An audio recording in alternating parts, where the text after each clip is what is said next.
Hello there, quick video today on how to spice up major scales. Now I know that I've said this before and I love major scales, especially this 2-octave G major scale which I talk about all the time, but it can get a little bit monotonous. So if you're wanting to spice it up, there's a couple of things you can do. Now one of them is what I just played in the intro, which is where you play up in a series of notes and then come back a single note and go up and down the scale like that. So it's sort of like climbing up a ladder 3 steps, down 1 step, up another 3, down 1. So how that sounds is like this.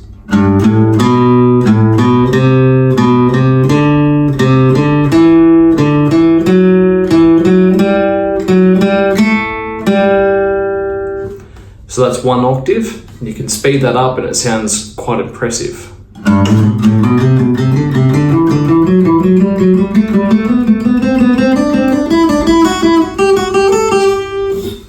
So that's one way to do it.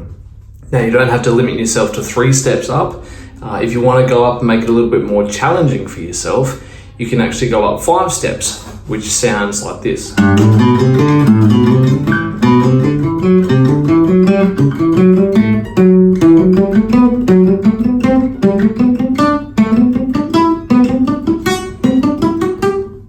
So a bit rusty on that one obviously, but you get the drift.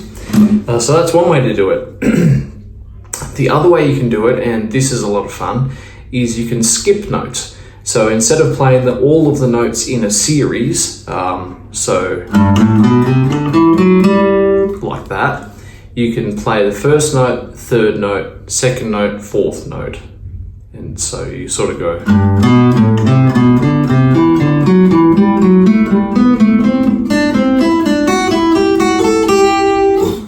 Again, that's a fun one when you speed it up and it sounds quite cool.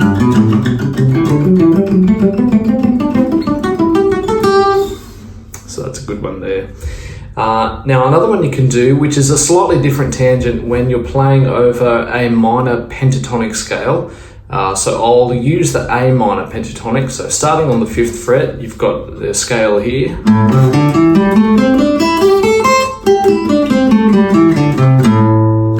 Like so. Now, one of the things that you'll hear Eric Johnson do, who's a magnificent guitar player, he sort of does these runs down a pentatonic scale as long as other scales, and he does them in groups of 5. So it sounds great when it's descending, so coming down from the high note to the low notes. So you sort of go down in groups of 5.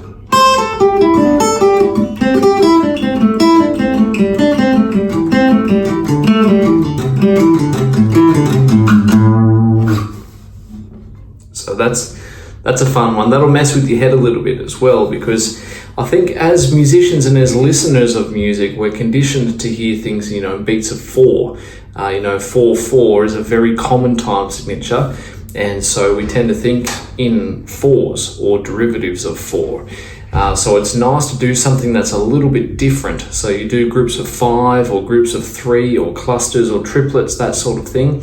And it really gives you some more creativity in your playing because you're not stuck in these little blocks. It's a great little unlock and a great way to spice up your practicing, which is obviously what we're talking about here today. So if you found something useful, please feel free to comment and subscribe down the bottom there. It really helps me and helps the channel. Now, another one that I'll do is groups of 3 in the minor pentatonic coming down. This is probably one of my favorites, and I must admit, as a 16-year-old who finally learnt the minor pentatonic scale and just how powerful it was, how common it was, and how much fun it was, I did a lot of playing where I did these sort of groups of 3 and back up again. So you can imagine with an electric guitar and distortion and whatnot, and you're playing with a band with all your friends, you sort of get a little bit carried away. So you have my permission to get carried away, but maybe not do it on a gig. Do it in a practice room somewhere or at home. But it sounds a little bit like this.